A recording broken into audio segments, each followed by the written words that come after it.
வீடோ நாடோ அனைத்திலும் ஒற்றுமை என்பது வேண்டும். ஒற்றுமை இல்லையெனில் வீடும் நாடும் சீரழிந்துவிடும். இதனை ஒன்றுபட்டால் உண்டு வாழ்வு என்ற பழமொழி எடுத்துரைக்கிறது. ஒன்றுபட்டு செயல்பட்டால் அனைவரும் வாழலாம், இல்லையெனில் அனைவருக்கும் அழிவு என்பது உறுதி. கிராமத்தில் ஒரு பெரியவருக்கு 4 மகன்கள் இருந்தனர்.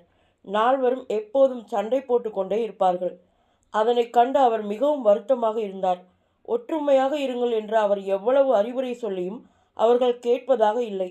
ஒரு நாள் அவருக்கு உடல் நலம் சரியில்லாமல் போகவே அவர்களுக்கு பாடம் புகட்ட புத்தி சொல்ல ஒரு போட்டியை நடத்தினார். அவர் நால்வரையும் ஆளுக்கொரு கம்புகளை எடுத்து வரச் சொன்னார். அவர்களும் கொண்டு வந்தார்கள். மூத்த மகனை அழைத்து 4 கம்புகளையும் ஒன்றாக கட்டச் சொன்னார். பிறகு ஒவ்வொருவரையும் அழைத்து அந்த கட்டிய கம்புகளை உடைக்கச் சொன்னார். யாராலும் முடியவில்லை.